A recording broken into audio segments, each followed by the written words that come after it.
और इधर विद्युत मंत्रालय ने राजस्थान सरकार को करीब 2 महीने पहले ही बिजली घरों में कोयले का निर्धारित स्टॉक रखने के लिए चेता दिया था। इसके लिए देश में तेजी से बढ़ रही बिजली की मांग और औद्योगिक क्षेत्रों के फिर से गति पकड़ने का हवाला भी दिया गया था। साथ ही साथ बकाया भुगतान नहीं करने पर कोल इंडिया की सहायक कंपनियों द्वारा कोयला नहीं देने के लिए भी चेता दिया गया था।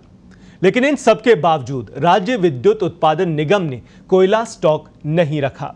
इस मामले में केंद्रीय ऊर्जा सचिव आलोक कुमार ने 18 अगस्त को और फिर 1 सितंबर को मुख्य सचिव को पत्र लिखकर स्थिति बताई थी। हालांकि ऊर्जा विभाग और राज्य विद्युत उत्पादन निगम ने यह माना है कि आर्थिक स्थिति के कारण स्टॉक के लिए पूरा कोयला नहीं मंगाया जा सका, लेकिन इससे ज्यादा दिक्कत कोल इंडिया और अन्य कंपनियों की आवंटित कोल खदानों से निर्धारित कोयला नहीं आने का कारण बना हुआ है। वहीं राज्य विद्युत उत्पादन निगम के अध्यक्ष और प्रबंध निदेशक आर.के. शर्मा ने कहा है कि कोयला केवल पत्र लिखने से समस्या का हल नहीं हो सकता। कोल इंडिया को खदानों में पानी भरा था, जिससे वहां से निर्धारित कोयला रैक नहीं आ सकी। इस मामले में लगातार समन्वय किया जाता रहा है और उसी का नतीजा है कि उत्तरी भारत के राज्यों में राजस्थान ने बेहतर प्रयास किए हैं।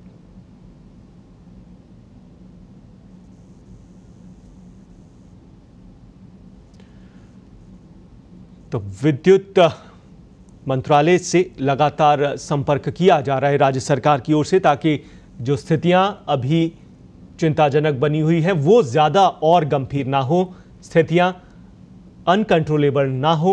इस वजह से अब हलचलें दिल्ली तक तेज हो गई हैं। आपको बता दें कि राजस्थान के लिए कोयले की 20 रैक को डिस्पैच किया गया है और ऊर्जा विभाग के अतिरिक्त मुख्य सचिव हैं डॉक्टर सुबोध अग्रवाल। उन्होंने कहा है कि कोल इंडिया की इकाइयों और विद्युत उत्पादन निगम और जो अडानी के संयुक्त उपक्रम से कोयला मिलता है, 5 रैक अधिक डिस्पैच किया गया है, जिससे एक राजस्थान को बड़ी राहत भरी खबर मिली है।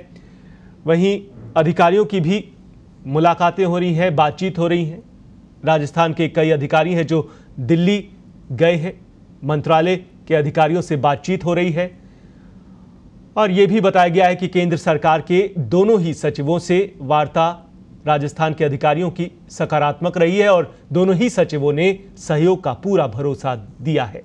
एसीएस एनर्जी डॉक्टर अग्रवाल ने यह बताया है कि जहां पहले 10 से 11 तक रैक डिस्पैच की स्थिति आ गई थी, उसमें सुधार होते हुए अब 20 रैक डिस्पैच हुआ है।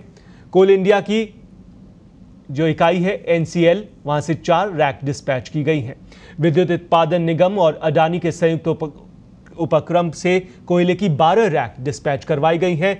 इस तरह से प्रदेश के लिए कुल 20 रैक डिस्पैच की गई हैं, जबकि इससे पहले वाले दिन 16 रैक और उससे पहले एक बार तो 10 से 11 रैक ही और इससे भी कम रैक स्थिति आई थी।